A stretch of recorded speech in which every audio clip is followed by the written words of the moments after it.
Novena e Krishtlindjes.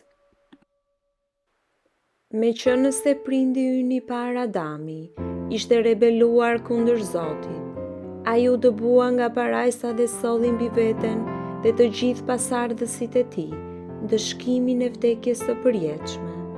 Por biri i Zotit, duke parë njeriun kështu të humbur dhe duke dashur ta shpëtonte atë nga vdekja, ofroi të merrte mbi vete natyrën tonë njerëzore dhe të vuante vetë vdekjen, i dënuar si kriminal në një kryq. Por biri im, mund ta imagjinojmë atin e përjetshëm duke i thënë atij: mendo se çfarë jete poshtërimesh dhe vuajtjesh do të duhet të bësh në tokë. Do të duhet të lindësh në një stall të ftohtë dhe të shtrihesh në një grazhd në vathën e kafshëve. Ndërsa je ende foshnje, do të duhet të ikësh në Egjipt për t'i shpëtuar duarve të Herodit. Pas kthimit tënd nga Egjipti, do të duhet të jetosh dhe të punosh në një dyqan si një shërbëtor i përulur, i varfër dhe i përçmuar. Dhe së fundmi, i raskapitur nga vuajtjet, do të duhet të heqësh dorë nga jeta jote në një kryq, i turpëruar dhe i braktisur nga të gjithë. Atë, përgjigjet biri, e gjithë kjo nuk ka rëndësi. Do të aduroj me kënaqësi të gjithën nëse vetëm mund ta shpëtoj njeriun. Çfarë do të thoshim nëse një princ, nga dëmshuria për një krim të ngordhur, do të zgjidhte të bëjë vetë krimb dhe të jepte gjakun e jetës për ta rikthyer në jetë? Por fjala e përjetshme ka bërë pafundësisht më shumë se kaq për ne. Edhe pse është Zoti sovran i botës, ai zgjodhi të bëhej si ne, të cilët jemi pafundësisht më poshtë tij. Dhe ai ishte i gatshëm të vdiste për ne, në mënyrë që të fitonte përsëri për ne jetën e hirit hyjnor, që e kishim humbur nga mëkati. Kur ai pasi të gjitha dhuratat e tjera që na kishin dhënë, nuk ishin të mjaftueshme për të na nxitur të lutemi për dashurinë e tij.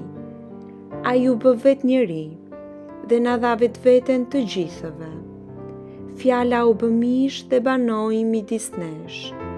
Ai na deshi dhe e dorëzoi vetveten për ne.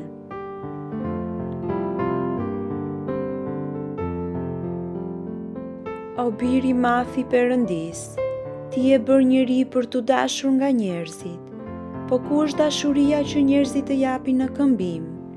Ti ke dhënë gjakun tënd për të shpëtuar shpirtrat tanë. Pse atëherë jemi kaq mosmirnjohës, saqë në vend që do të shpërblej me dashuri, të përbuzi me mosmirnjohje. Dhe unë, Zot, unë vetë më shumë se të tjerët, të kam trajtuar keq. Por pasioni yt është shpresa ime, për hir të asaj dashurie që të çoj të marrësh mbi vete natyrën njerëzore dhe të vdesësh për mua në kryq. Më fal të gjitha fyrit që kam kryer kundër teje. Unë të dua o fjale mishëruar, unë të dua o mirësie pafundme, nga dashuria për ty, që të mund të vdisja nga hidhërimi për këto fyerje. Më jep o Jezus, dashurinë tënde. Mos më lejo të jetoj më në hares mosmirnjose të dashurisë që ti më jep. Unë dëshiroj të të duaj gjithmonë. Bë që të mund të ruaj gjithmonë këtë dëshirë të shenjtë. O Mari, nënë e Zotit dhe nëna ime, lutu për mua që biri yt të më jap hirin, ta dua të gjithmonë deri në vdekje. Amen. Gëzuar dhe bekuar qoftë ora dhe momenti, në të cilin lindi biri i Perëndis, nga një virgjëresh shumë e pastër, në një stall në mesnat në Betlehem, në të ftohtin therrës, në atë orë të bekuar, të lutem ty, të dëgjosh lutjet e mia dhe të më plotësosh dëshirat. Nëpërmjet Jezu Krishtit dhe në nënës së tij shumë të bekuar. Amen.